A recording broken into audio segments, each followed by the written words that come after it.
But the first time I heard the term politeness theory, I kind of had a little laugh to myself because I thought it was, kind of funny that there was a theory on how to be nice to other people, and it seems like a really simple thing, an everyday thing, but it's actually I've come to see a very profound thing.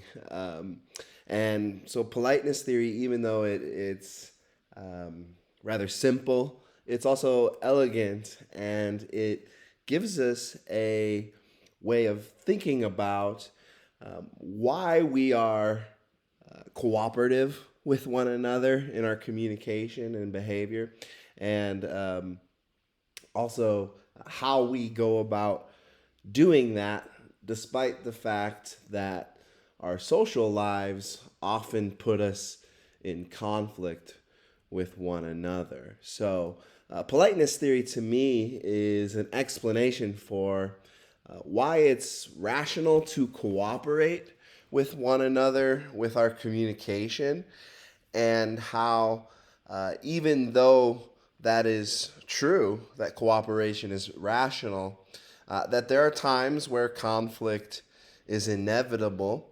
And so, having a sense of how to politely resolve those conflicts is super important to the well being of our social society.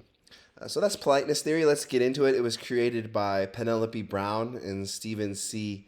Levinson and written about in this book here. And it's been around now for several decades, and it's become a pretty popular communication theory. So you're going to see it in a lot of business literature, leadership literature, of course, across interpersonal communication. And it's a pragmatic theory of communication. It's taking a systems theory approach to understanding the kind of interplay between communicators, and what they're doing with their communication. So it's not going to be as concerned with necessarily the meanings that are being conveyed and how those messages are being constructed, like in rhetoric. And instead, it's going to be much more concerned with the things that we can do with our language usage, how we can act and interact with one another with how we communicate, not necessarily what we say. So it's a pragmatic theory and a systems theory to communication. And politeness theory has three basic assumptions that will get us started in our thinking about why we're polite. And it starts with the first assumption, which is that all people want to maintain what we might call face. And face is basically our the way we present ourselves to other people into the world. It's our image, and it's not like it's something that's fake, like putting on a mask that hides our true feelings. It's that when we are interacting with other people, we're all expected to maintain some sense of our face, right? A presentation of a social self for other people. And we also present a version of ourselves that we want others to see. And so we do this not because we're like naturally liars, but because it is both a personal need and a social expectation that we will do so. And it helps us get things done. So everybody wants to maintain their face, their self image, and how that image is presented to other people. And so if everybody wants the same thing, to maintain our own face, then the second assumption is that it's in our own rational interest to help each other do that, right? We have the same goal in mind, and so we can act. I can help support your self image, and you can help support my self image, and that is a totally rational thing for us to do as we're interacting with one another. And the third assumption is that despite the fact that everybody wants to maintain their face, and despite the fact that it would be in our rational interest to help each other do so, there are times in social life where we have to take actions that will inevitably threaten other people's face. And so this doesn't have to be like conflict at the level of an argument or anything like this. This could just be you need to ask somebody to babysit your kid. That's a face threatening act for that person because it threatens their freedom, their autonomy. You're essentially putting them in a tight spot where they're either going to have to say no to you or they're going to have to give up a bit of their freedom. That's kind of impolite to do, yet you need to do it.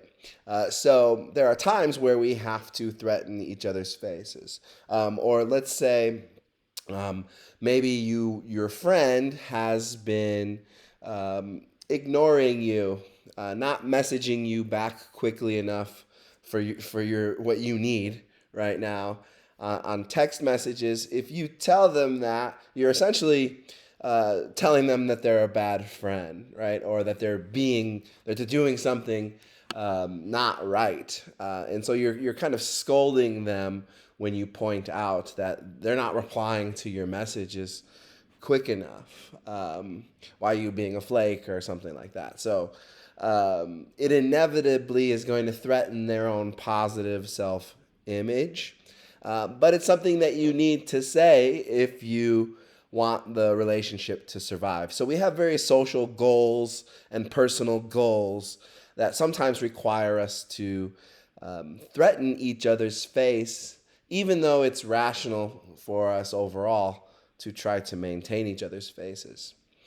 So what is face? Let's just dig a little deeper into this concept. It comes to us from Eastern cultures, and it's a concept that's been widely adapted in the United States communication community, social psychology community. But the idea of face is it's your desired self-image that you wish to present to other people. And as I said before, this is something that we all do and maintain. And it's not like a sign of vanity to care about your self image. It's expected of social participants to take care of how they present themselves to other people. There are two different types of face that we talk about. Positive face would be the desire to be liked and valued by other people. We all want to be seen as good, people, people that other people like, people that other people find to be attractive. And so our positive face then is trying to maintain an image of someone who's likable and good. Negative face, and don't think that this is like a bad thing. I'll talk a little bit about the positive and negative here in a second. But negative face, what's called negative face, is people's desire to be autonomous, to act freely, to make your own choices. We all want to be left to our own devices. We don't want other people impeding us, getting in our way, telling us what to do. So just really quick on these terms, positive and negative, because they're not saying they're good and they're bad face, right? That's not at all what this means. My way of understanding the difference between the two is that, positive face requires people to add information. So it's positive. I say to you, I really like who you are. So for me to reinforce your positive face, I have to say something. I have to do something, and so in that way, it's positive. It's putting something productive forward. Negative face, you don't have to do anything, right? To support somebody else's negative face, you just need to let them be. And so that's how I conceive of the difference between these. Negative face doesn't require any action, positive face does. You know, don't get hung up on these terms, but please don't think of them as the good face and the bad face. They're both desirable. We want to be liked and we want to be left alone. And so when we're thinking about what politeness then is treating people in a way that makes them feel like you like them and value them, you respect them, and treating people in a way that doesn't impede them, doesn't get in their way. Face management is the communicative work that we do to maintain each other's face, both positive and negative. So it's things like complimenting somebody. It's things like apologizing when we get in someone else's way or take up someone else's time. These things, face management, is also called face saving and face work. And we're going to be doing work to maintain and manage our own faces. And we're going to also help other people in their work of maintaining their faces as well. And yet, there are going to be, as a kind of natural everyday occurrence, plenty of what we call face-threatening acts, or FTA. And a face-threatening act is a statement that a person in need may interpret as a threat to his or her public self-image. So again, it would be anything that makes somebody feel like they're not liked, valued, or respected, or any communication that was interpreted as impeding on somebody else's choices and freedom to do what they want. It's sometimes necessary to do so. We've already talked about a few examples. Let's say your roommate hasn't been paying the bills. You're going to have to say something to them. It's going to make them perhaps feel irresponsible, or it's going to make them feel like you're telling them what to do. But you got bills to pay. So a face-threatening act is going to have to happen. Other types of face-threatening acts that threaten our positive face can just be ignoring or being impervious to somebody's talking to you, and you just kind of basically ignore what they're saying. That's going to make them feel less than valued. So that's the impervious response to somebody. Somebody's talking to you and you interrupt them. That's going to make them threaten their positive face. It's going to make them feel like you don't value what they're saying. It's also going to feel like you prevented them from freely talking. An irrelevant response where you don't really respond to the subject at hand makes people feel poorly about themselves. Tangential, where you kind of initially recognize what they're saying and then just take it off, the conversation off into your own direction. An impersonal response. Somebody says to you, I had a really bad argument with my partner, and you say, yeah, that's something that partners do. That's a true statement, but it's a very impersonal, kind of non-emotional statement. And then, of course, an incoherent response. If you just respond in gibberish, change the subject, don't respond in kind to what is said by that person. All of these things could be seen as a threat to your relational partner's faces.